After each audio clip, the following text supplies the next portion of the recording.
escola, a gente perguntou, mas por que vocês desistiram de estudar?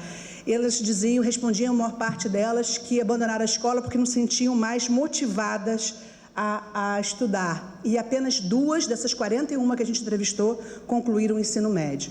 Esse era o perfil, portanto, dessas mulheres, do que a gente denominou em situação de maternidade, nesse período. A maioria delas era responsável pelo sustento do lar, 41% delas foram vítimas de violência doméstica anteriormente, o que é um número que deve ser, inclusive, mais alto do que as respostas indicam, porque boa parte delas tem vergonha mesmo de dizer que foi vítima, e boa parte delas nem sabe que aquilo que elas sofreram a gente denomina de violência, né?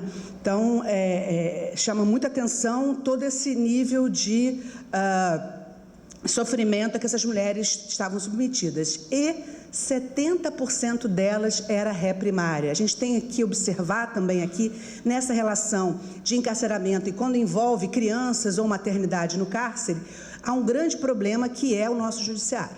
A dificuldade que o Poder Judiciário tem de aplicar a lei. Então, se 70% delas era primário, o que impedia de serem aplicadas as medidas que já estão lá dispostas, né, na lei das cautelares? Na época, eram grávidas acima de 7 meses, mas o fato é que motivação pode ser essa você manter em prisão cautelar, né, mulheres, mães ou grávidas primárias, e por um crime que por si só não envolve violência, que é o caso do tráfico de drogas. Pois bem, o que a gente verifica é que o fato também de ser um crime de tráfico de drogas, no Poder Judiciário, isso é lido como, quase como que elas tivessem se tornado as mulheres mais perigosas do universo. Então, muitos juízes justificam a manutenção dessas mulheres na prisão, dizendo que elas acarretam um perigo muito grande para a sociedade. E é uma hipocrisia muito grande, né? Uma hipocrisia, especialmente quando você olha o perfil dessas mulheres. Eu queria também compartilhar com vocês um dado também que chamou muita atenção e que hoje permanece, que é esse momento da decisão do Poder Judiciário se uma mulher vai ficar presa ou não, uma mulher grávida ou uma mulher com filhos. Vejam, essa nossa lógica de alterar o próprio princípio da presunção de inocência, no caso de tráfico de drogas ou de crimes que por alguma questão política ou por sua natureza possam ser lidos como crimes especialmente perigosos, nesse caso das mulheres, impacta a sociedade, impacta as famílias. Eu não consigo entender qual é o motivo de um magistrado achar que tem que manter uma mulher grávida presa. Não faz sentido. E, posteriormente, quando nós tivemos alteração na lei, que hoje, inclusive, permite a prisão domiciliar para mulheres grávidas e mulheres responsáveis por filhos até 12 anos,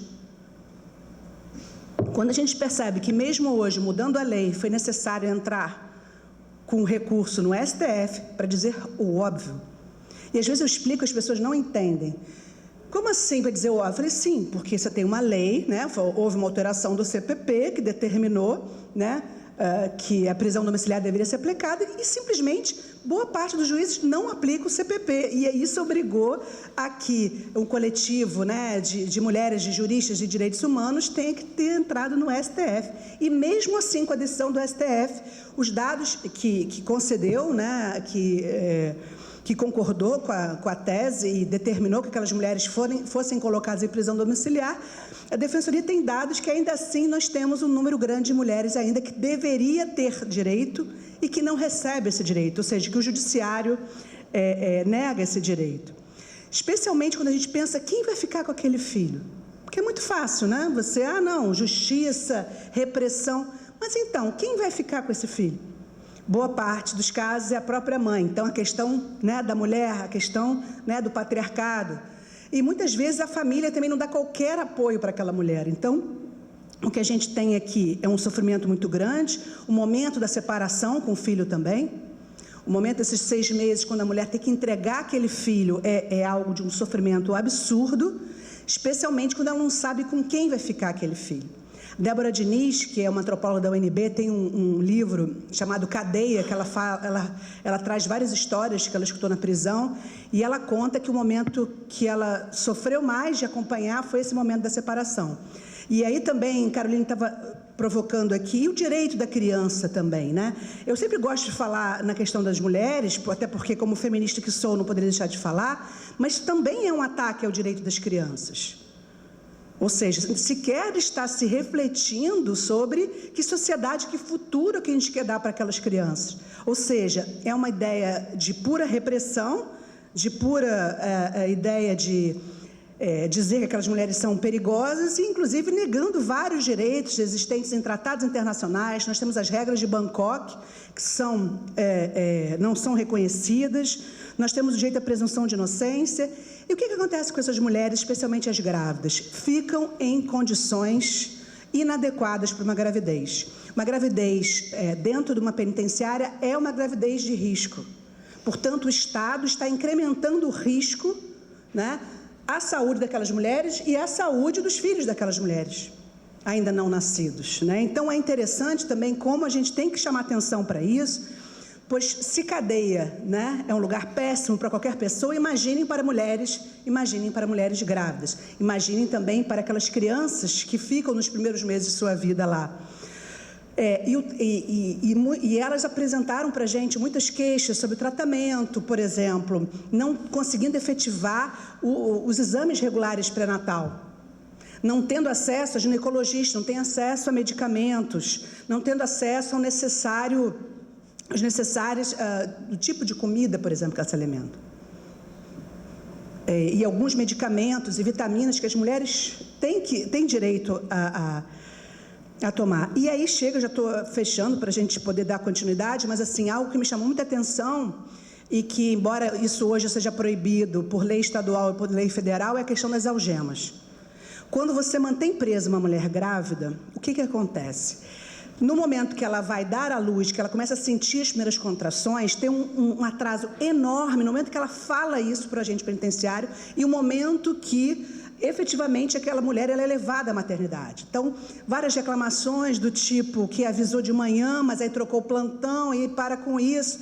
Muitas agentes falando para ela, você está inventando muita dor, fica quietinha aí, que não dá ideia não que não vai nascer agora. E elas são levadas nos carros do SOI, ou seja, os mesmos carros que transportam presos, muitas vezes algemadas. A questão das algemas também, a última notícia que me deram é, na hora do parto não colocam algemas, mas antes do parto e depois do parto ainda estão colocando algemas.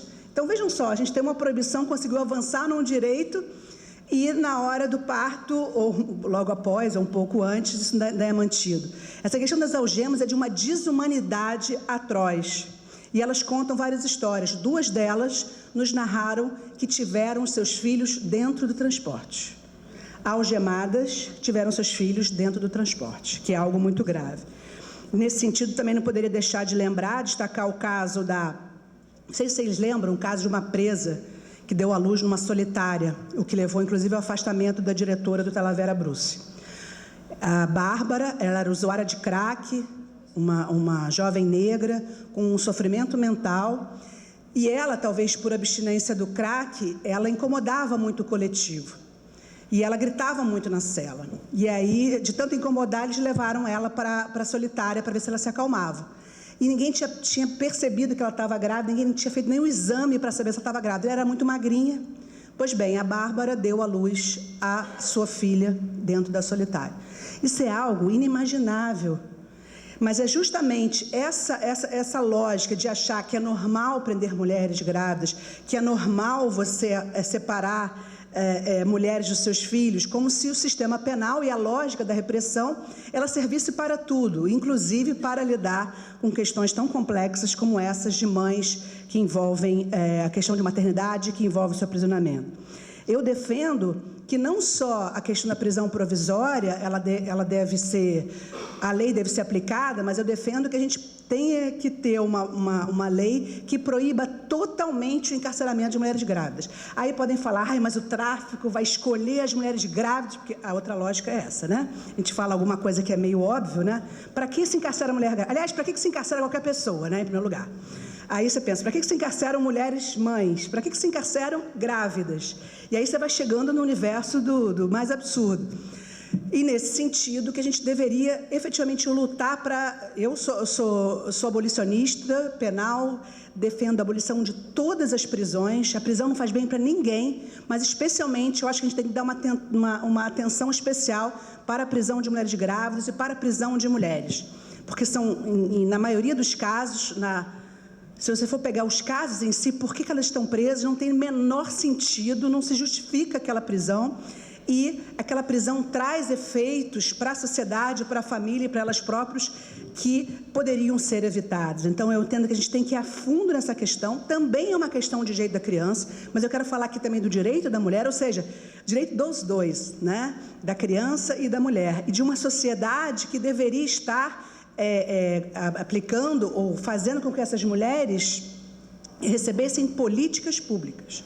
Para quem tiver interesse, tem uma pesquisa da Fiocruz chamada Nascer nas Prisões. Eles fizeram o Brasil inteiro, visitaram prisões do Brasil inteiro e mostraram como a saúde da mulher e da criança é afetada pelo encarceramento. Então, eu não tenho os dados aqui agora, mas ela vai mostrar, por exemplo, que a taxa de contaminação, por exemplo, do HIV, ou a questão da transmissão sífilis no momento do parto, de sífilis. Ou seja, contaminações que podem ser evitadas, mas que pelo fato de elas estarem presas, você aumenta o risco e dificulta ainda mais a saúde pública de atuar. Portanto, não faz no menor sentido a gente ainda entender que tem exceções que ainda permitam que essas mulheres sejam encarceradas, grávidas e com seus filhos. Por outro lado, eu queria também agora jogar um ponto final para a gente poder debater também, que me chama muita atenção, que é o seguinte... Então, vejam, agora a gente naturalizou essa ideia da prisão domiciliar.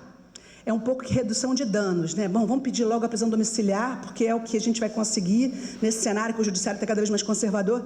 Mas, na verdade, eu queria mesmo que se avaliasse os requisitos da prisão preventiva diante de um dispositivo que está meio abandonado lá, aquele dispositivo chamado presunção de inocência, né? Que o povo, cada um interpreta como quer, especialmente o Supremo. Mas o fato é que... Antes mesmo da gente pensar numa prisão domiciliar, que também causa problemas para essas mulheres. Essa mulher vai estar com uma tornozeleira eletrônica, aquela tornozeleira pode apitar, ela pode morar num lugar onde, se souberem que ela tem tornozeleira eletrônica, ela vai ser alvo também de ameaças, especialmente se forem comunidades controladas, né, por facções. Essa mulher precisa trabalhar. Como é que ela vai ficar em casa? Essa mulher precisa... ter dinheiro para sustentar a família. Como é que a gente vai deixar ela sem poder trabalhar? Fora outras questões, ou seja, uma prisão domiciliar é uma prisão e traz muitos problemas que a gente também não necessariamente precisa naturalizar essa ideia de prisão domiciliar. Especialmente nós, feministas, né? A gente lutou para que a mulher pudesse estar onde ela quiser e isso da essência do feminismo. De repente, a gente naturalizar que o lugar da mulher, o melhor para protegê-la será prendê-la dentro de casa. Isso também pode ser um retrocesso, a gente também não pode naturalizar esse encaminhamento da prisão domiciliar. A gente tem que, sim, também questionar a necessidade dessa prisão provisória, especialmente porque boa parte dessas mulheres vai receber, caso condenada, aquela redução e pode até receber uma pena alternativa. E, aliás, isso é o caso de muitos hoje condenados, né? Enquanto vigora a presunção de inocência, a pessoa está presa provisoriamente. Depois que ela é condenada, ou seja, que em tese você já tem algum indicativo que poderia ali significar uma alteração, a pessoa é colocada em liberdade. Muitas dessas pessoas são mulheres. Então, para que ela ficou em prisão provisória? É um simples mecanismo de antecipação de pena, que também não é adequado nem constitucionalmente, nem eticamente, né? Então, da importância da gente... olhar para essa questão. Queria saudar aqui a Joyce, que chegou. Obrigada por ter vindo, Joyce, muito bom recebê-la aqui, estar aqui junto contigo nessa mesa. A gente precisa cada vez mais ter mais mulheres aqui, egressas, que passaram por essa experiência. A gente precisa cada vez mais lutar para conscientizar esse judiciário, para não aceitar essa lógica repressiva, desumana, que especialmente se estende a mulheres e a seus filhos.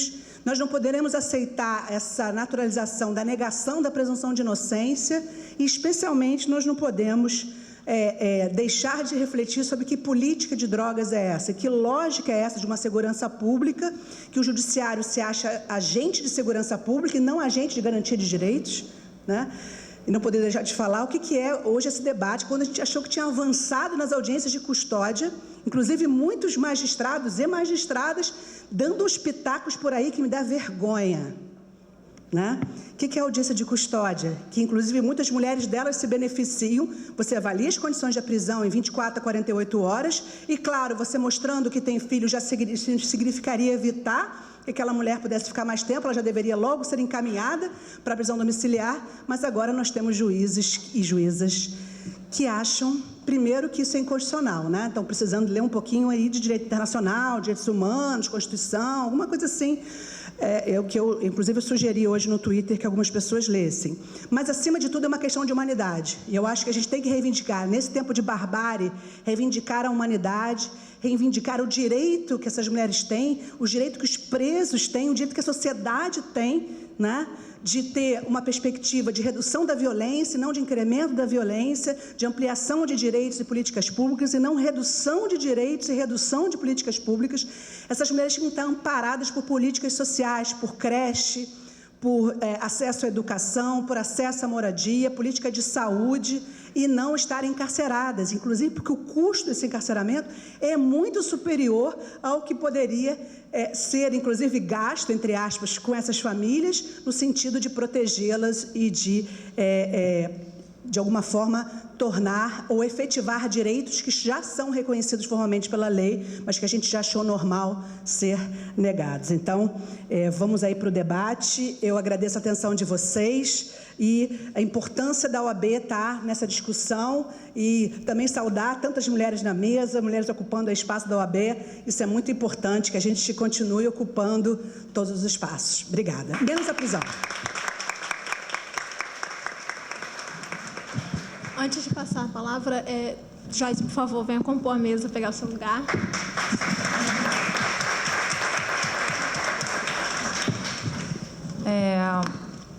Eu vou chamar agora a Letícia, que tem uma pesquisa muito bacana dentro da UME. E eu gostaria também de saudar a presença da enfermeira da SEAP, obstetra Rosana. Já tive a oportunidade de palestrar na Alerj. E eu conto com a sua contribuição no final, com perguntas, tudo. Tá bom? Obrigada.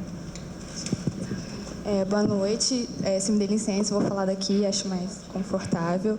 Queria agradecer pelo convite, estar participando da mesa. Acho que é um tema que, durante muitos anos, veio sendo invisibilizado. E que agora, com essa questão da prisão domiciliar, a gente pôde ter mais espaço para estar trabalhando sobre isso. Eu sou mestre em Ciências Sociais e eu trabalho com esse tema da prisão domiciliar desde o final de 2014, na minha graduação. E eu tive a oportunidade de entrar na unidade materno-infantil, em Bangu, e fazer campo por 3 meses lá. A antropologia permite que a gente faça etnografia, então pude fazer campo por 3 meses. Eu ia 2 vezes por semana e passava o dia lá com as internas e com seus bebês. E eu tinha a intenção de entender como que funcionava o cotidiano delas lá dentro, a gestão da administrativa em questão dos afetos, e como elas gestavam mesmo a vida dessa díade, porque antes de entrar eu tinha o pressuposto de que essas crianças iam para adoção, dados 6 meses. Mas a gente tem leis que estão aí para garantir que as crianças não vá para adoção. Então, meio que caiu por terra depois que eu entrei lá. A UME é uma unidade que está anexa à penitenciária Talavera Bruce, e ela recebe essas mulheres com seus filhos até os 6 meses. Não é uma regra, mas é uma condição. E as mulheres de todo o estado que estão gestantes, que estão presas, geralmente aos 8 meses, elas vão para a penitenciária Talavera Bruce para ficar esperando a hora do parto. E pós-parto elas são levadas à UME. E falar um pouco como que é o espaço da UME, assim, para depois explicar como que é a questão da guarda e do desligamento. Por mais que não se pareça um presídio, que tenha celas, assim, a unidade materno-infantil ela tem um espaço que é meio ambíguo, porque ao mesmo tempo que as internas possam andar livremente lá dentro, tem cozinha, tem banheiro, tem uma sala de atividades psicomotoras, tem um pátio que elas podem levar os bebês para tomarem sol durante a manhã. A gente não consegue esquecer que está dentro de um sistema prisional, porque é cheio de câmeras, é cheio de agentes circulando, elas podem andar sozinhas, mas sempre vão estar sendo supervisionadas. Inclusive, eu fui supervisionada e eu também não podia ficar sozinha com elas.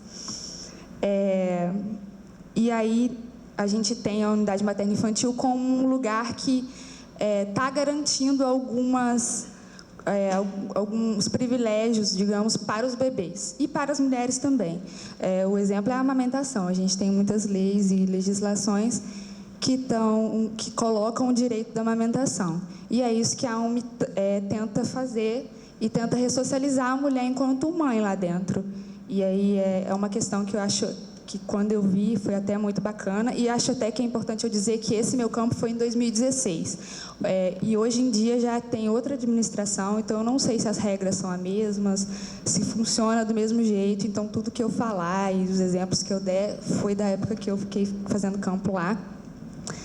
E eu acho que foi muito bacana ter visto o incentivo à amamentação, não só do corpo administrativo, como de palestras que elas tinham, filme, rodas de conversa, sobre o quanto era importante elas estarem ali, naquele espaço, para amamentar os seus bebês. Claro que a gravidade do desligamento era falada, mas era muito mais falado sobre a amamentação, do quanto era importante elas estarem lá dentro para poderem amamentar os seus bebês. E aí eu vi, né, uma hipomaternidade lá dentro. Elas ficam 24 horas com os bebês, não tem nenhuma rede de apoio, como a professora falou, as visitas são quase nulas. Em 3 meses que eu fiquei lá, eu vi 3 internas recebendo visitas. De 23 que estavam abrigadas lá, eu vi 3 recebendo visitas, por toda essa questão de que há um ideal de maternidade, um bom ideal de maternidade, que a mulher tem que ser responsável por ser uma boa mãe, e quando essa mulher é presa e está grávida e tem seu filho na prisão, ela é praticamente abandonada, muito mais até do que as mulheres que estão presas. Eu tive a oportunidade de fazer um curta-metragem no presídio de Jericinó, fazendo uma comparação um pouco com as visitas dos homens e das mulheres. E como a professora falou, e eu pude ver, eu passei a madrugada lá, a fila é quilométrica. As mulheres chegam 2 horas da manhã e a visita vai ser no outro dia, 9 horas da manhã. E é uma fila gigante, elas levam muita comida, e vai a mãe, vai a tia, vai a avó, vai periquito, cachorro, enfim. É uma fila quilométrica, e para as mulheres você quase não vê visita. Para as mulheres mães presas, então, existe essa questão também, né? E essa questão da visitação que eu estava falando. E assim que essas mulheres chegam na unidade materno-infantil com seus bebês, a assistência social com a psicóloga começam a fazer um trabalho em conjunto com essa interna, para saber com quem vai ficar esse bebê pós-desligamento. Desligamento é o dia que vai ter a audiência, e o bebê vai para um lado e a interna fica. E aí, como vem internas de muitos lugares do Rio de Janeiro, porque a UME é a única instituição que recebe essas mulheres, diferente de outros estados, que às vezes a mulher fica em cela, aqui no Rio, a UME é a única instituição que recebe essas mulheres. Elas vêm de muitos lugares, então elas começam a fazer esse trabalho, e, diferente também de outros lugares, a mulher tem uma agência de poder um pouco escolher com quem essa criança vai ficar. Se o companheiro está preso ou não, por algum motivo está desaparecido, há um aconselhamento de que essa criança fique com a família extensa, geralmente a avó materna ou a avó paterna. Mas houve casos em que a mulher, por exemplo, escolheu que ficasse com a madrinha da criança, que era amiga dela. Ou outro caso que a interna escolheu que ficasse com a ex-sogra, porque ela tinha muito mais contato com a família do ex do que com a própria família dela. Mas são casos negociáveis, E, enquanto eu estive em campo, eu vi que a administração da UME tende a fazer com que a criança fique com a família extensa. Para quê? Para não cortar essa conectividade do vínculo de parentesco. Para quê? Para que a criança possa visitar a mãe num futuro próximo. Para quê? Para que essa criança não vá para adoção. Mas, enquanto eu estive em campo, não houve nenhum caso de adoção, não houve nenhum caso de abrigamento. A unidade, o corpo administrativo tende a fazer com que a criança fique com a família extensa, mas há essa negociação com a mulher também. Teve um dos casos que uma mulher me contou, numa conversa com ela, me contou que ela já tinha 8 filhos do lado de fora e que a família extensa dela não queria mais ficar com aquela bebezinha, porque estava espalhado os 8 filhos. E ela falou, minha filha vai para adoção, porque ninguém quer ficar com a minha filha. E eu falei, como que está sendo isso para você? Ela falou, eu não sei, eu estou pedindo à minha mãe, pelo amor de Deus, para que ele fique com a minha filha, porque eu não quero que a minha filha vá para adoção. Aí, numa dessas conversas com a assistente social, com a psicóloga, com a família dessa interna, com essa interna, elas chegaram a um acordo que a criança ia ficar de guarda provisória com a avó materna e, assim que a interna saísse, retomasse a guarda dessa criança. Então, foi um combinado, mas a avó materna só aceitou esse combinado porque a interna estava prometendo que ia reaver a guarda. Então, assim, são casos que são extremamente complicados, que chocam, mas a unidade está ali para que a criança está tentando fazer para que aquela criança não vá para adoção, para que vínculos não sejam rompidos. Porque, ao mesmo tempo que a gente tem esses 6 meses que está ali aproximando, que está criando vínculos, que está propondo a amamentação, a gente também tem práticas estatais que vão punir, que é com desligamento. Porque como que será depois? Nenhuma mãe quer que a criança saia dali, quer ficar longe da criança. A mãe quer que tenha visita da criança, a mãe quer manter esse vínculo. Mas é melhor que fique com a família do que vá para a adoção. Então, eu também pude participar do desligamento e, como a professora falou, é um momento que eu, enquanto mulher feminista, mas não mãe, não posso estar aqui tomando legitimidade da palavra para poder dizer o que elas sentiam, mas eu senti, é uma dor que não dá para explicar. Assim que elas ficam sabendo do dia do desligamento, começa um cronômetro assim e de agonia e um clima de tristeza, as crianças vão ficando mais chorosas e elas não podem deixar a criança de lado, que a criança já começa a chorar. O corpo administrativo totalmente também envolvido, toda vez que tem um desligamento também fica sentido, principalmente porque houve esse trabalho de tentar com que a criança ficasse com a família, e é toda uma busca, é todo um trabalho, e aí é muito difícil, é um momento muito complicado. Tem a audiência, que acontece lá na UME mesmo, com o juiz da vara da infância e da juventude, a assistente social, a psicóloga interna, o guardião provisório e o bebê. Não dura mais do que 10 minutos, assim. O juiz pergunta como está a situação da interna, ela responde, mas uma coisa meio calada, meio em silêncio, um clima pesado.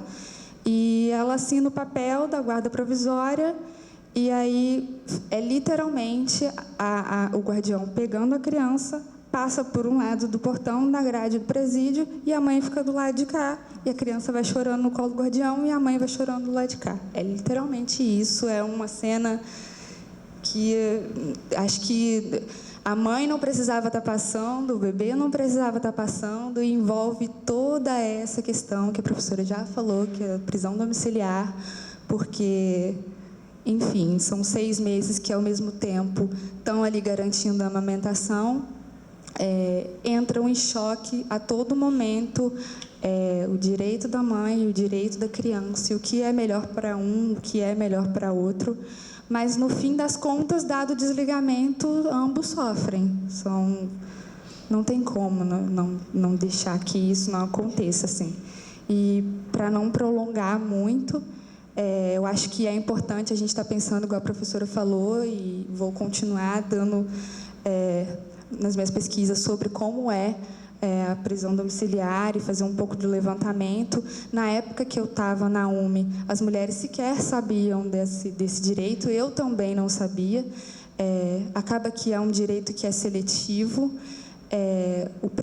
A primeira pessoa que foi conseguir foi a Adriana Anselmo, em 2017. Então, assim, eu não sei como que está esse cenário hoje em dia na unidade materno-infantil. Eu não sei se esses pedidos estão sendo negados para essas lactantes ou se estão sendo concedidos, eu não sei ainda. Mas espero que seja um cenário que esteja diferente de quando eu entrei.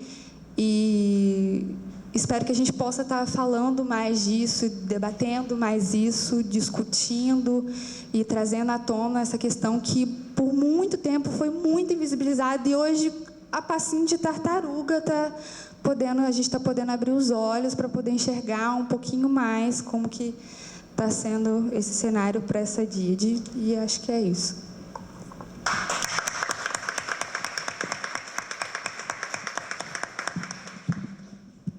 Eu vou deixar as perguntas para o final, vou dar a palavra daqui a pouco para a Joyce. Eu só queria fazer um breve comentário, assim, que o que você me fala me chama mais atenção, é uma dupla separação, né? É a separação do bebê, do filho, e como ela disse, eu tive a oportunidade de visitar a UME, é uma unidade prisional, mas é um outro universo. Então, a mãe, ela perde o bebê e ela perde aquele universo e volta para uma unidade prisional comum, de uma hora para outra, perder tudo que ela tem ali, deve ser realmente difícil. Vou passar a palavra para a Joyce Gravano.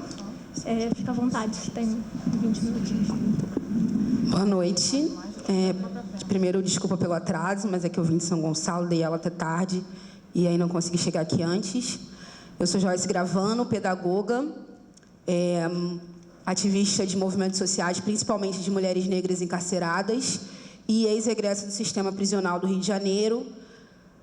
Fiquei presa em 2012, 70 dias, no complexo de Jericinó, no Joaquim Ferreira de Souza, e saí com um HC, saí para prisão domiciliar. A Adriana Anselmo não é a primeira. Na verdade, existem outras mulheres que já conseguiram, o número é bem reduzido, mas existem mulheres, eu sou uma delas. Quando fui presa lá em 2012, tinha um filho de 4 anos, quase 5, e fui beneficiada por esse documento, mas é diferente, o meu caso é diferente de outras mulheres do sistema, porque eu tinha um advogado particular, não era pela Defensoria Pública, tinha todo um apoio familiar, que também não é uma normalidade para mulheres presas, não necessariamente por abandono, mas porque há uma necessidade dessas famílias de cuidarem normalmente dos filhos que ficam aqui fora, e a situação normalmente é muito crítica, então ou você vai visitar, ou você vai cuidar dessa criança que ficou aqui fora. E aí, normalmente, a necessidade é de cuidar dessas crianças, e por isso a cadeia feminina acaba sendo uma cadeia com bem menos visitas. Desde 2012, quando eu saí, eu passei a militar pelas mulheres egressas. Quando eu entrei, eu já era professora, estava no 5º período de pedagogia.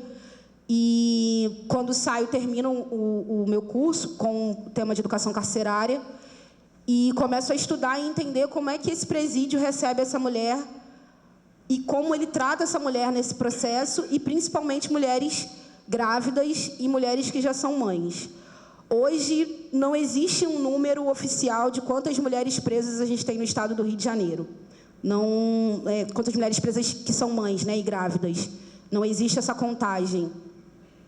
Então, fica muito difícil que a gente crie políticas públicas que atendam essas mulheres se não existe um número exato de quantas mulheres grávidas. Quando elas passam pela audiência de custódia, não é perguntado a elas, e aí eu falo disso por experiência própria, se essa mulher está grávida, se ela tem filhos, quantos filhos ela deixou, se grávida, quantos meses ela está.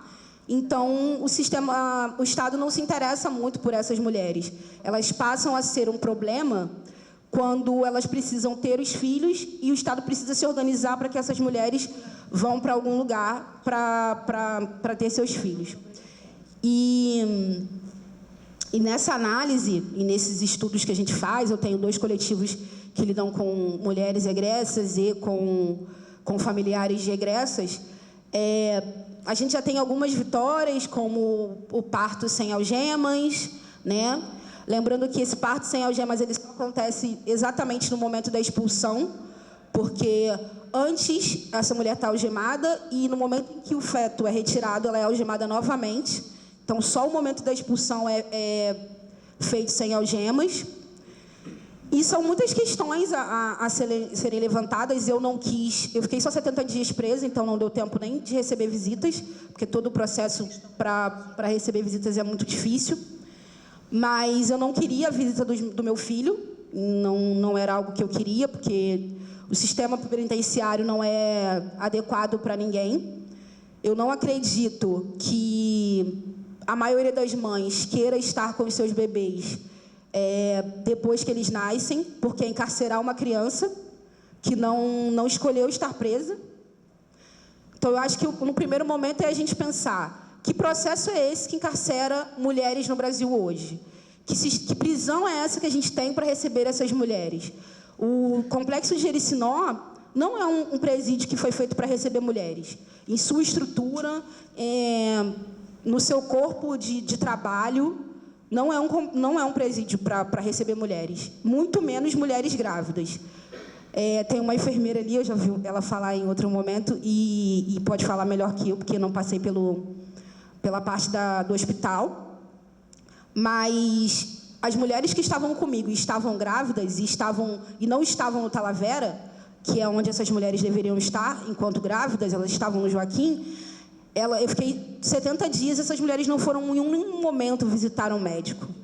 Muitas delas passam todo o período gestacional sem ver um médico, sem ter uma preparação para esse parto. Então, o número de mulheres que a gente conhece nesse estudo paralelo que os coletivos fazem, de mulheres que perdem seus bebês no parto, ou que esses bebês nascem com algum problema, ou que elas mesmas venham a falecer, é muito grande, porque não se teve um pré-natal, porque não se tem condições dentro do hospital do complexo de atender essas mulheres. O médico que atende dentro de cada presídio, principalmente os femininos, ele aparece quase nunca. Quando aparece, são muitas mulheres e muitos problemas. Então, a gravidez, como não é vista como doença, ela acaba não sendo prioridade. E essa mulher fica lá abandonada à própria sorte. Eu acho muito importante que a gente se reúna e fale sobre essas questões, mas que, mais que isso, que a gente pense soluções imediatas para a gente resolver os problemas dessas mulheres encarceradas. Porque a gente continua tendo mulheres passando pela audiência de custódia, sem que se saiba que ela está grávida, sem que haja um tratamento diferenciado para essas mulheres. E aí depois a gente tem essa mulher encarcerada com uma defensoria pública que não dá conta de atender todo o sistema carcerário. E aí essa mulher vai continuar presa, não vai ser beneficiada pela prisão domiciliar e vai ter o seu filho dentro do sistema, vai ser separada dele em algum momento, o que para algumas é o ideal, por conta do que eu já falei, de que você não tem que aprisionar também uma criança. E nada muda. As leis que são feitas não são utilizadas, e os pequenos avanços, como não estar algemada no parto, só é utilizado no momento da expulsão, e aí, novamente, essa mulher é algemada. Então, são muitas questões que perpassam essa prisão feminina. Eu só passei lá 70 dias, como falei, saí com o benefício da prisão domiciliar, e aí eu fiquei em prisão domiciliar 1 mês, porque aí eu fui para a audiência, e aí eu fui inocentada, e aí esse processo deixa de valer. Mas, com o coletivo, eu conheço algumas mulheres que também conseguiram prisão domiciliar, mas por um trabalho feito externamente pelos coletivos, e a gente vai atrás de advogados que queiram pegar essas causas, mas que não têm um controle, as que saem de tornozeleira. As tornozeleiras têm tido muitos problemas. não se tem um lugar que faça a manutenção dessas tornozeleiras de forma correta, e aí essa mulher acaba ficando presa novamente, porque ela não pode sair de casa porque a tornozeleira está com defeito, então ela não é permitido que ela vá a longas distâncias, ela não pode trabalhar, então ela não é inserida novamente na sociedade, e aí a ideia de que ela acaba voltando para o sistema é muito maior. Eu acho que, em primeiro momento, é isso.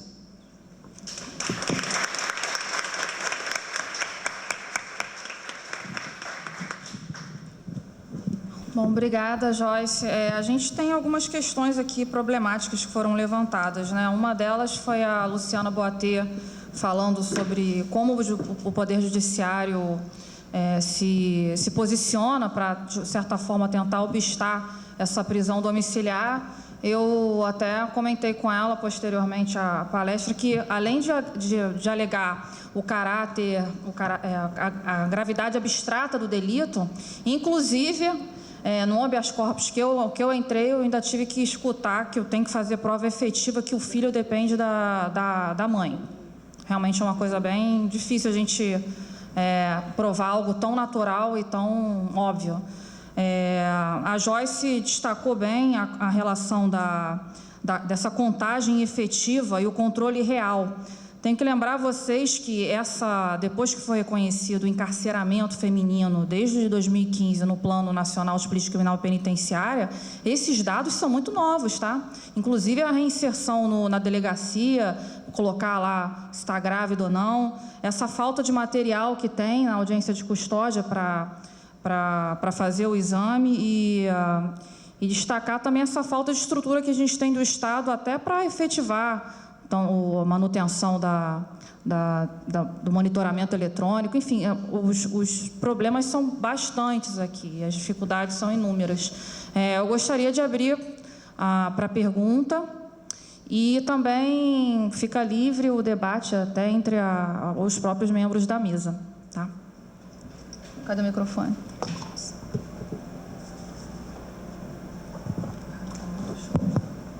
Alguém?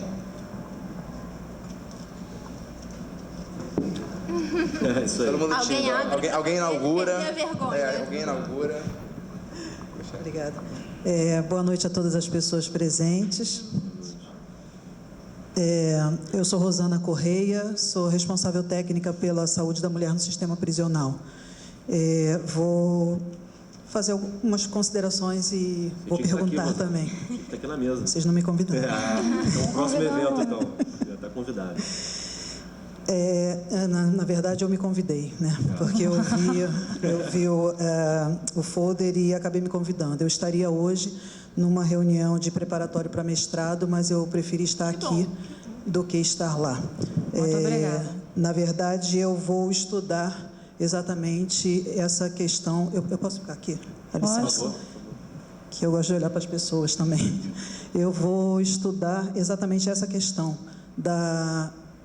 o que o nosso sistema prisional provoca de doenças nas pessoas, o quão ele é responsável pelas doenças nas pessoas que estão privadas de liberdade, pessoas essas, eu vou estudar mais na saúde da mulher, que é o que eu respondo atualmente, é o que me interessa há 30 anos, eu sou enfermeira obstetra, atuo há 30 anos em obstetrícia, e o que me incomoda nesse sistema prisional, como a Luciana botou bem explicitou, a quantidade de mulheres pretas presas, muitas delas por tráfico de drogas, muitas delas que estão com uma quantidade pequena de drogas, mas no momento em que elas são presas, elas são consideradas traficantes por conta da cor da pele, por conta dela ser vista como uma pessoa suspeita, isso já de longa data, desde que nós estávamos vindo de África para cá.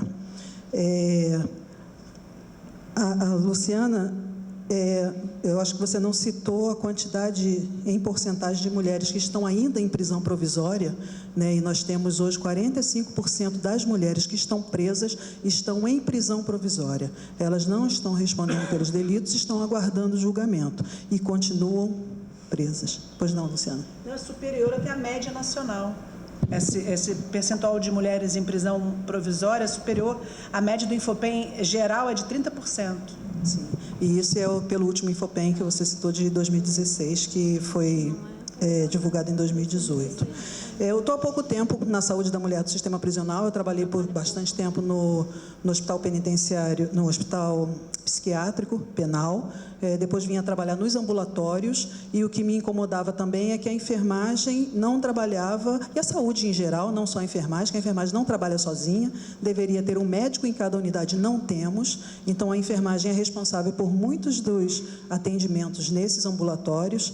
E o que me incomodava era nós não fazermos o que nós aprendemos a fazer, que era a prevenção das doenças. Nós estamos trabalhando dentro de um sistema que não previne doenças, ao contrário, ela cria doenças, e depois da criação dessas doenças, ela encaminha para os hospitais para cura. A gente gasta muito mais curando do que prevenindo. Então, isso também me incomodava. Eu tenho algumas boas notícias, né, do que vocês todas comentaram. Uma boa notícia para a Letícia é que hoje em dia nós estamos com 5 mães na UME. Depois do habeas corpus coletivo, né, de 25 de outubro de 2018, muitas mulheres foram embora. Nós tínhamos mais de 20 gestantes. Hoje nós estamos na semana passada, quando eu estive lá, estávamos com 13 gestantes, mas já tivemos um número de 7 e 8.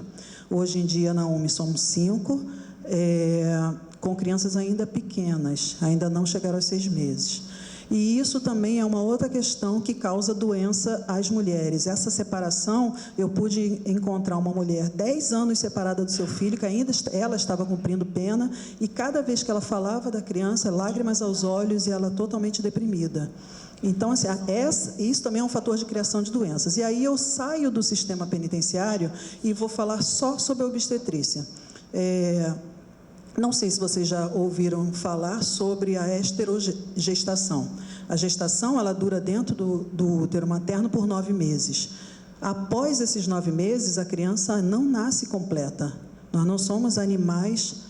Os animais irracionais, eles nascem mais completos do que nós. Eles nascem, eles começam a andar, eles começam a procurar comida, e nós não. Nós precisamos estar próximos às nossas mães por até 2 anos, no mínimo, para essa esterogestação, para nós ficarmos completos enquanto seres humanos. Então, essa separação também vai causar um dano muito grande a essa criança e, posteriormente, a essa sociedade onde essa criança vai fazer parte. Só um momentinho. A outra boa notícia é que o documentário Nascer nas Prisões, ele teve uma outra repercussão também, junto ao sistema penitenciário. Nós estamos trabalhando junto à Fiocruz, junto ao Ministério da Saúde, junto à Defensoria Pública, a Secretaria Municipal de Saúde e a Secretaria Estadual de Saúde, com o mesmo intuito: buscar, a princípio, as gestantes dentro do sistema prisional. E, para isso, nós fizemos um acordo de colaboração com a Secretaria Municipal de Saúde, quando ainda não temos a assinatura do PNASP, ainda não foi aderido pela Secretaria Municipal de Saúde, pela Prefeitura, mas isso já está em andamento, com o grupo condutor sendo formado, com discussões para que isso venha a se tornar realidade. Para quem não conhece, o PNASP é a política própria para atender a saúde dos presos, de todos os presos do sistema prisional, e o PNAMP, que é uma política posterior a ela, que tem os seus determinantes voltados único exclusivamente para o atendimento às mulheres. Mulheres como todas as mulheres, não só as gestantes, porque nós tínhamos um olhar, há muito tempo atrás, voltado só para a saúde dessa mulher que está gerando dentro do cárcere. Mas nós temos outras mulheres que necessitam também do atendimento, que são mulheres lésbicas, mulheres trans, mulheres hipertensas, diabéticas, com deficiência visual, deficiência física, estrangeiras. Então, o PNAMP, ele lida com toda essa questão relacionada única e exclusivamente às mulheres. E esse acordo de colaboração, ele vem nos ajudar, a princípio, na prevenção do câncer de colo de útero e câncer de mama. Informalmente, nós fizemos uma ação em 2016 com o Outubro Rosa dentro da penitenciária Oscar Stives, onde nós colhemos o preventivo de todas as mulheres que estavam naquele momento encarceradas, que eram quase 400 mulheres, 367, se não me engano. Dessas 367 mulheres, encontramos 2 mulheres com NIC 2 e 3, provavelmente estariam desenvolvendo um câncer, e conseguimos tratar de uma delas, mas uma tinha um benefício da visita periódica ao lar, e ela foi embora e ela não retornou.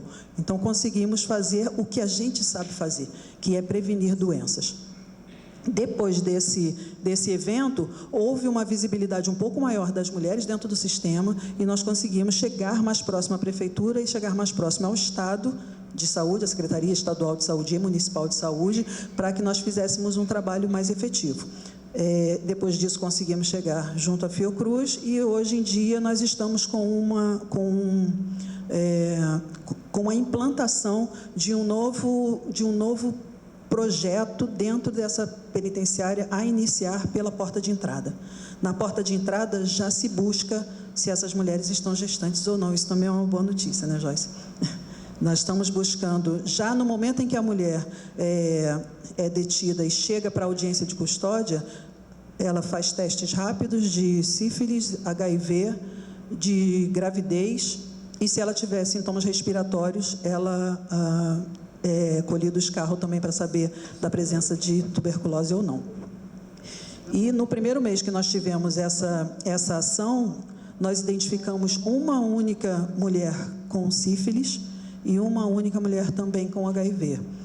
Ambas já sabiam que estavam adoecidas. Uma delas, que tinha HIV, ela já tinha estado no sistema prisional, já tinha sido tratada no sistema prisional, estava retornando ainda e continuou em tratamento. Não havia nenhuma grávida. E essa ação, foi criado o fluxograma dessa porta de entrada para a identificação dessas mulheres gestantes, não só na porta de entrada, como também direcionada a todas as outras unidades, onde as mulheres que são identificadas com sintomas presumíveis de gravidez são orientadas a realizar o teste rápido, e em todas as unidades já existe o teste rápido de gravidez. Então, a gente pode identificar mais precocemente, direcionar a unidade Talavera Brus, que é onde as gestantes ficam, para o acompanhamento pré-natal, que não é de excelência, infelizmente, por problemas de RH. Nós temos um problema seríssimo de médicos dentro do presídio, então nós temos poucos médicos para cuidar da quantidade de pessoas presas, e voltando única e exclusivamente para as mulheres, poucos médicos. Ginecologista temos um, que atualmente ele é contratado da organização social que trabalha na UPA, e ele faz parte do horário dele na UPA, e o restante do horário dele ele frequenta as outras unidades, por isso é que ele aparece pouco tempo em cada unidade. Ele se divide em todas as unidades. Realmente ele não consegue dar conta. A prioridade é o pré-natal, e os problemas que são levantados pela equipe de enfermagem são direcionados a ele.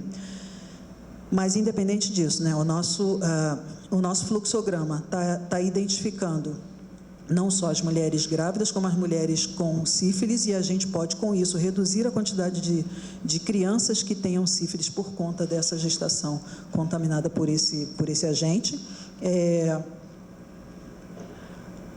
Já existe também em produção uma orientação de que seja tratado precocemente essa mulher que tenha uma testagem de sífilis positiva, para que a gente diminua ao máximo a quantidade de crianças contaminadas, e isso nós estamos fazendo em acordo, em união com a Fiocruz, que é uma pesquisa até de Alexandra, não sei se vocês conhecem, mas a Alexandra Sanches, que também foi pesquisadora da tuberculose dentro do sistema, e agora ela está pesquisando a sífilis no sistema prisional, a sífilis de mães e crianças.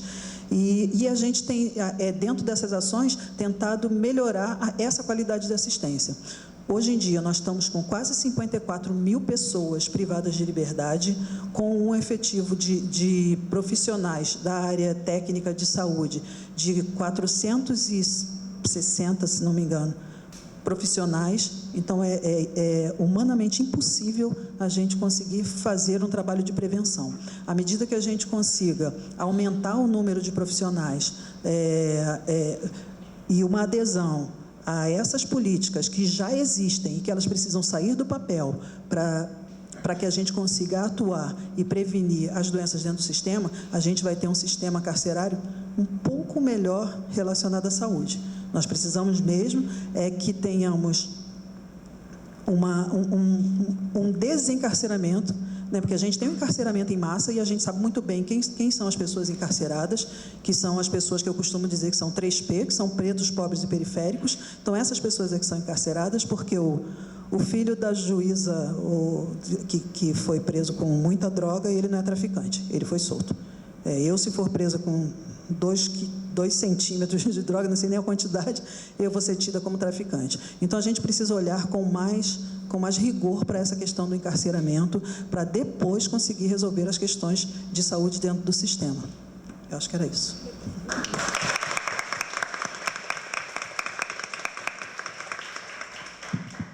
Mais alguém? Boa noite, eu sou Luísa Bertrame, eu sou pesquisadora da UERJ, da Psicologia Social, e hoje estou aqui como representante do Fórum de Saúde do Sistema Penitenciário, que é uma organização da sociedade civil, da qual a Rosana sempre participa. E no âmbito do fórum, eu estou nesse momento coordenadora do GT Mulheres e Meninas Privadas de Liberdade, do Comitê de Prevenção e Combate à Tortura. Eu queria pegar um gancho que a Rosana falou, né, sobre esses números de mães e gestantes na UMI e no TB. E uma coisa que a gente tem discutido no GT é que a gente tem reparado que, se a gente for comparar com o início de quando elas começaram a sair com HC para agora, a gente vê um crescimento no número de mulheres grávidas e gestantes nessas unidades, né? Então, uma preocupação, inclusive com relatos que têm chegado até nós, de que mesmo nas audiências de custódia, estaria sendo usado como uma espécie de agravante o próprio fato delas estarem grávidas, porque se você está grávida e cometer um crime mesmo assim, você merece duplamente ser punida com a prisão e não receber o benefício da prisão domiciliar. E aí também, voltando, tentando articular isso com a fala da Luciana a respeito, né, da responsabilidade do judiciário, né, acho que eu coloco não só para a mesa, mas para todo mundo pensar junto, né, que tipo de ação a gente poderia tomar de maneira a incidir na sensibilização do judiciário para essa questão, né, porque eu acho que é um dos pontos mais difíceis para a gente, tanto como militantes, como pesquisadores e profissionais da SEAP, enfim, pessoas que estão preocupadas com essa temática de diferentes lugares e de diferentes formas. Obrigada. Quem vai responder? Quem vai responder? É basicamente o que falta no judiciário. O que falta para o judiciário ser sensível a isso, né? Luciana, Letícia. Um pouquinho de humanidade, talvez, né? Não grava isso não, gente. Está sendo transmitido do programa. Vai ficar gravado. Pode? Pode, fica à vontade. Obrigada, Luísa, pela sua pergunta. Rosana, muito obrigada por você estar aqui. Depois eu quero o seu contato para a gente conversar mais. Muito bom te ouvir. Vocês trouxeram, assim, elementos importantíssimos. Eu anotei aqui, Rosana, uma questão importantíssima, que e todo o seu relato, que assim, nesse sistema absolutamente, né, punitivo, o que é a luta cotidiana daqueles que trabalham, especialmente do pessoal da área de saúde, né, que tem que dar conta de tudo e ainda consegue avançar em alguns aspectos. Então, te parabenizar, porque se o sistema tem esse problema também, você imagina a dificuldade de quem está ali trabalhando, especialmente na área de saúde, que tem que enfrentar condições tão precárias. Eu queria responder assim, essa questão mais específica da audiência de custódia e lembrar, em relação aos ginecologistas, que a Defensoria Pública do Estado do Rio de Janeiro entrou com uma ação civil pública para obrigar o Estado do Rio de Janeiro a contratar ginecologistas. O dado que eu tenho aqui, que foi de 2007, em março de 2017, na verdade, a juíza de primeira instância, olha só, a juíza, não sei se você sabe dessa história, a juíza de primeira instância negou o pedido da defensoria, dizendo que aquelas mulheres, se estivessem fora da prisão, não teriam esse amplo acesso que a defensoria queria dar para as mulheres encarceradas. Portanto, se as mulheres que não eram criminosas, essa é a interpretação, né, não têm esse direito no serviço público, como é que a gente vai dar esse luxo para as mulheres presas? Assim, isso para mim é de não sei nem, eu não tenho palavras, assim, mas vocês cada um reflita, mas eu não tenho palavras para descrever o que é isso.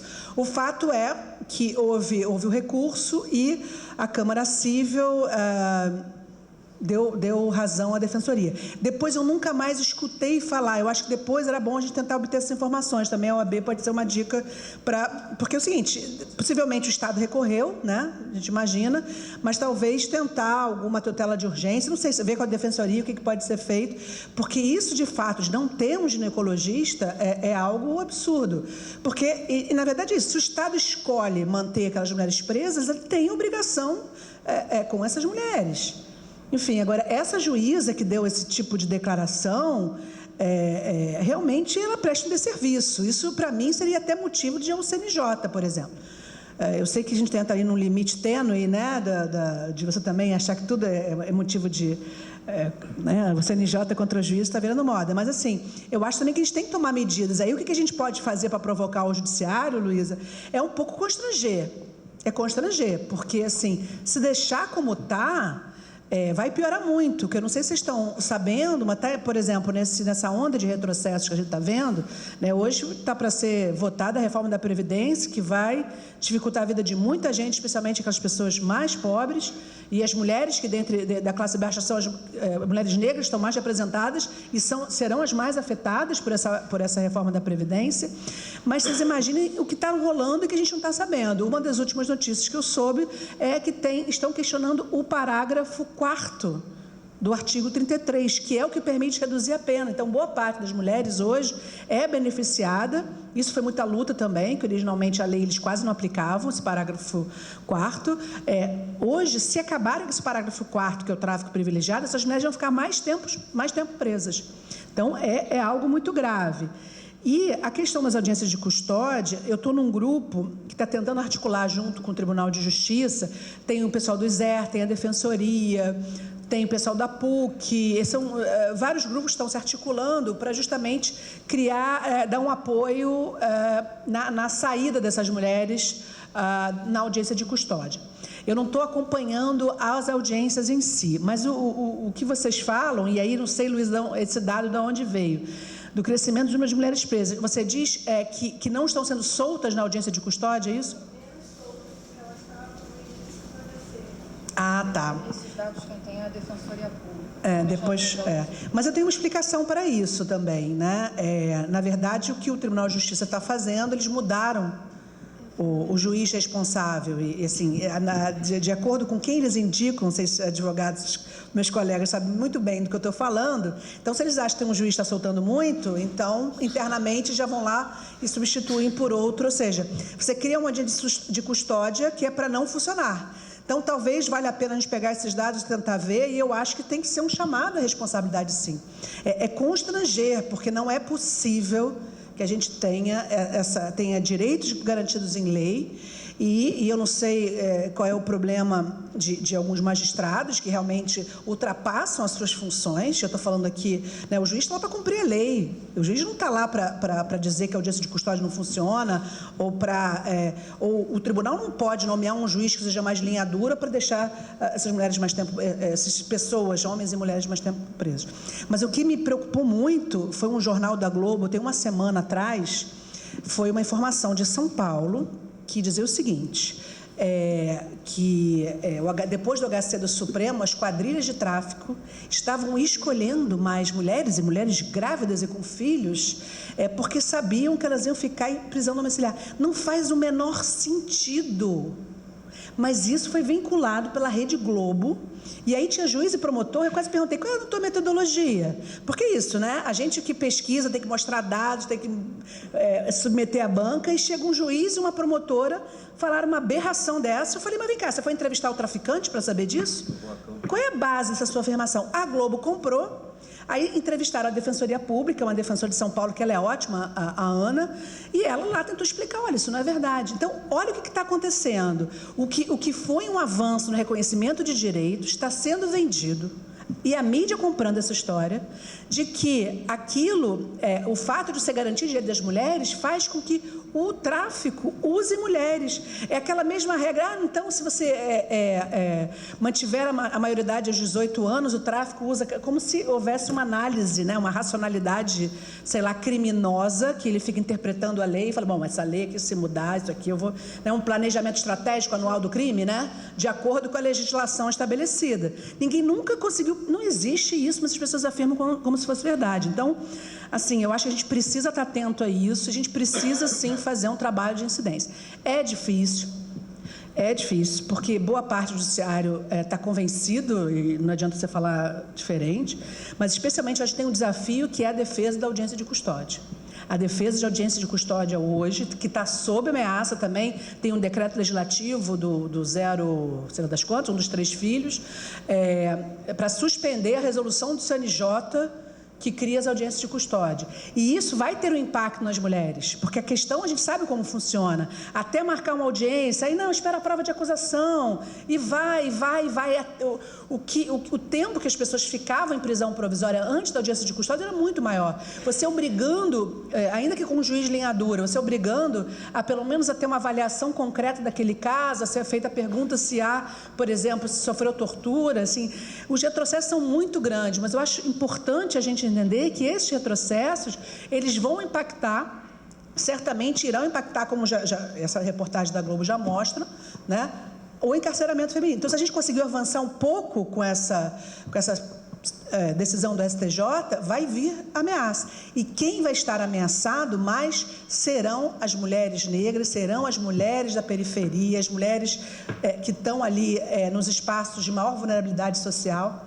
E aí, só para concluir, que eu acho que eu já falei demais, eu cheguei hoje de manhã dos Estados Unidos, eu fui para participar de um seminário com vários pesquisadores e assim, esse tema nos Estados Unidos está tendo muito debate, e a organização dos movimentos lá, eu falando que no Brasil estava se começando a organizar, falei até da tua organização lá, Joyce, eu falei, poxa, é importante, a gente está vendo essas organizações e tal, mas nos Estados Unidos eles têm muito mais gente se organizando, e a gente tem que falar, sim, da questão do racismo estrutural. O nosso sistema funciona hoje com juízes brancos de classe média que reproduzem um sistema e que olham para aquele jovem negro da favela e para aquelas mulheres que têm vários filhos, negras, que estão ali, com ódio de classe e com um racismo que é estrutural, mas também é individual. Tá certo? Assim, ou a gente vai enfrentar o sistema de justiça criminal como um sistema estruturado na violência, no racismo e especialmente no abuso dos direitos, do abuso em relação a considerar certas pessoas como não dignas de usufruírem direitos e, portanto, sujeitas ao alvo direto da repressão, ou a gente realmente não vai avançar. Ou seja, você tem uma classe do judiciário hoje extremamente auxílio moradia, né, são salários altíssimos, desigualdade que é reforçada pelo Poder Judiciário. E a gente tem que denunciar e tem que enfrentar isso, porque o poder hoje que esses juízes têm é muito grande. Então, no mínimo, exigir que tragam dados, né? No mínimo, exigir que seja feita uma reflexão e leitura dos direitos humanos. A gente teve um acesso à Emerge, que foi bem interessante. A gente fez um debate sobre mulheres encarceradas na Emerge. Hoje a Emerge está com um desembargador. E aí, Rosana, talvez a gente possa até te colocar em contato também. Eu acho importante trazer esses debates, trazer isso que vocês estão produzindo na saúde, que estão enfrentando, e também os movimentos, para a Emerge, para falar com esses juízes, porque realmente não dá mais para eles fingirem que não sabem o que está acontecendo. Ou a gente fingir que não está vendo que esse racismo estrutural é algo violento e é algo inaceitável. Então, é um desafio que eu coloco aqui para todo mundo, que eu acho que a gente pode talvez sair daqui com algumas ideias e aí articulações, que a OAB que tem um papel importante também nisso, a gente provocar esse judiciário. Porque se a gente não fizer alguma coisa agora, o que vai acontecer vai ser um aumento novamente, que eu fiquei até animada aqui com suas 5... cada vez que eu vejo um número baixo desse, eu falo assim, gente, que bom. Mas o problema das prisões é que facilmente esse número aumenta. Ou seja, se a gente não fizer nada, a gente vai estar aí, tá? Mas muito obrigada aí pela pergunta, muito obrigada por estar aqui nesse debate com vocês. Mais alguém? Tem uma aqui que quer fazer uma pergunta para a doutora. Só um minutinho, eu vou passar para ela, depois o microfone passa para você. Oi, boa noite. Antes eu queria agradecer pela... Na verdade, era uma pergunta e acabou virando uma grande palestra, né? Mas o meu questionamento enquanto advogada, mas confesso realmente não saber, muito foi se falado sobre o UME, né? E, na verdade, a minha dúvida, eu estava até conversando com um colega, era como que é tratada a relação da saúde do bebê. Porque a gente falou muito sobre a saúde da gestante, em que o obstetra ou o ginecologista quase não vai, mas como o UME ela é uma unidade prisional destinada para isso, eu gostaria de saber se na verdade existe, né? Como é tratado a saúde desse bebê, porque um recém-nascido, ele obviamente necessita de uns cuidados bem específicos. E aí na verdade, gostaria de saber isso. Como é tratada, como é a relação desse neném com a saúde, como isso funciona? Muito obrigada, hein?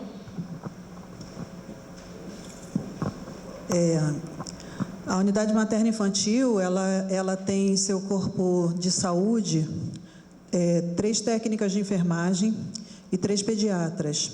Os 3 pediatras são cedidos da Secretaria Estadual de Saúde.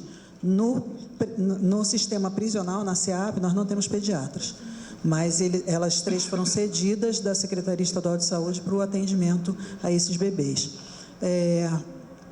Quando o bebê nasce, na maternidade, ele já faz uso das medicações próprias do momento do nascimento, vitamina K e hepatite B, que são as primeiras vacinas. E o restante das vacinas, eles fazem na própria unidade. Antigamente, se levava o bebê até o posto de saúde para que fosse feita a vacinação, mas era uma exposição muito grande desse bebê, uma exposição muito grande dos profissionais de saúde que saíam nos carros ou do SOI ou do carro próprio da diretora. Depois de muito tempo, a diretora entendeu que seria mais viável sair no carro dela e as crianças eram levadas no posto de saúde que é próximo ao complexo de Jericinó. Mas se entendeu que nós temos profissionais dentro da unidade, capacitados, que são profissionais técnicos de enfermagem, capacitados para realizar a vacinação nessas crianças, então as vacinações são feitas dentro da unidade. Nós pegamos as vacinas da prefeitura, no posto de saúde, elas são acondicionadas dentro da unidade, com todo o critério que precisa e que é solicitado pelo Ministério da Saúde, e essa vacinação é feita enquanto eles estão dentro da unidade, até eles saírem. Tem cartão de vacinação, são acompanhados mensalmente, se tem algum problema, as pediatras atendem. E quando iniciam a transição de aleitamento materno para a dieta, também tem uma nutricionista que antigamente já levavam a comida pronta. Hoje em dia, elas levam os alimentos na sua forma natural e as mães preparam o alimento. Elas têm um espaço de cozinha, então elas também participam desse cuidado com o seu bebê. Respondido. Que bom. Tá. Eu tenho uma provocação para fazer, aproveitando a fala da Rosana, com relação à extragestação de 2 anos, né? Esses 6 meses é fruto de uma política pública já de muitos anos, né? A gente tem o Instituto da Licença Maternidade, né? Tem previsão na Constituição, no direito do trabalho. E 6 meses é para prevenção de doença da criança, mas a gente nunca pensou, de fato, nesses 2 anos. E eu estava conversando aqui com a Luciana sobre o Rio, na verdade, ele só tem 6 meses, mas, de fato, a gente deveria pensar, de certa forma. Pelo que eu consigo lembrar aqui de reformas da LEP, não se fala nada dos 6 meses.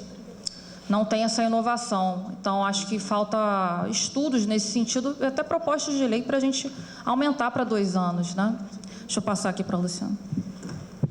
A gente tem alguns regulamentos internacionais que eu acho importantes, que a gente não segue, né?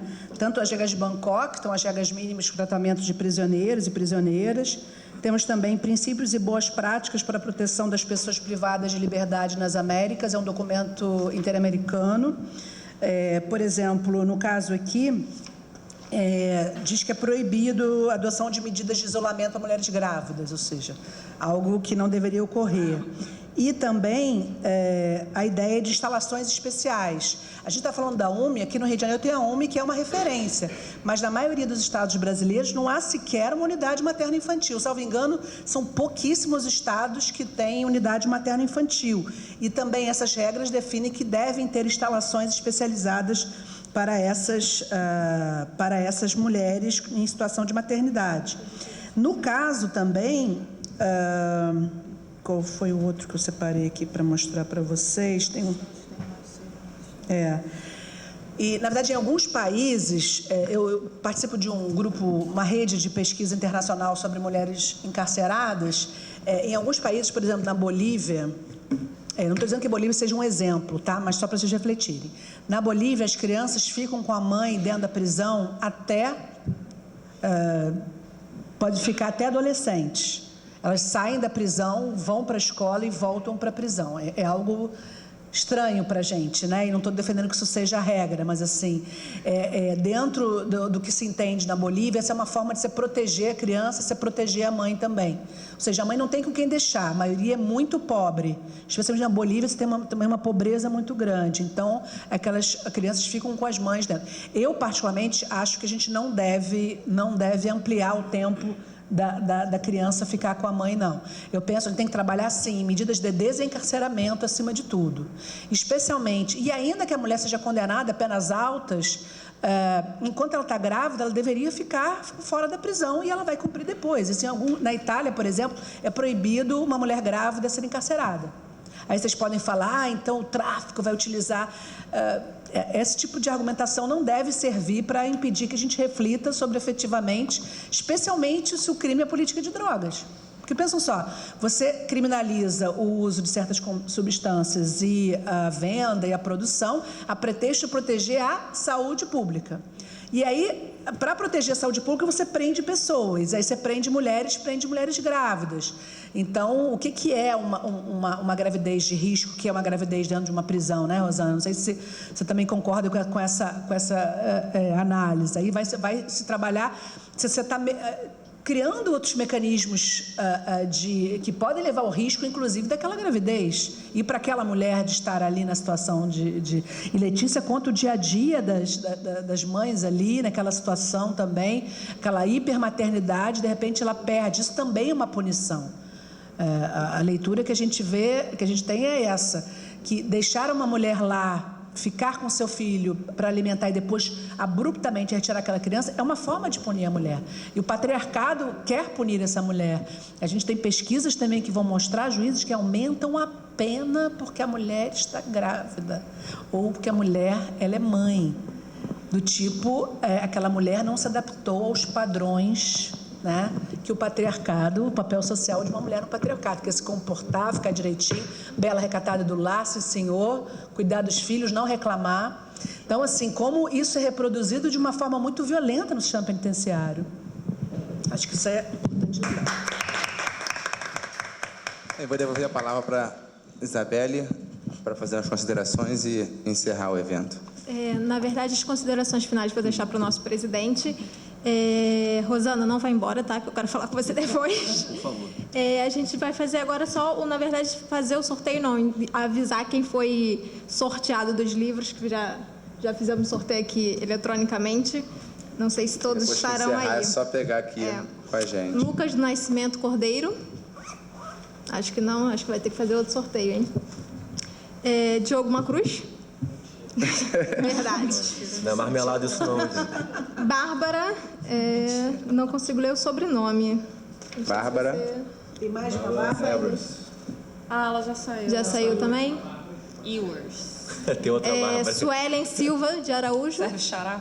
Tá, então também. Então temos 2. Sorteio 12/24. Rosana dos Santos Correia. Olha só, maravilha. E número 12. Luísa D'Angelo. As duas ali. Pronto, As foi. duas que falaram. Por favor, Rodrigo. Agora, Rodrigo.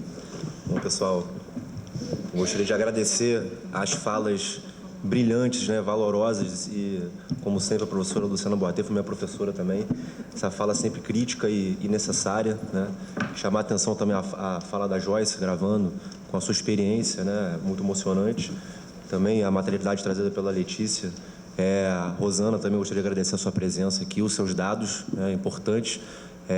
A nossa comissão quer o seu contato para a gente poder dialogar, né, e aproveitar também para deixar aberta a nossa comissão para o diálogo de políticas criminais e penitenciárias. A casa está aberta a todos vocês, né?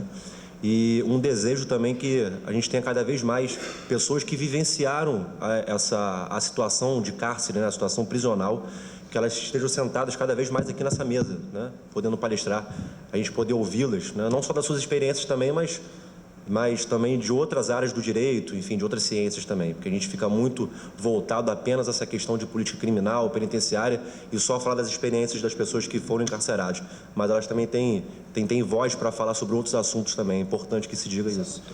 E agradecer a presença de todas e de todos. Muito obrigado. Uma boa noite.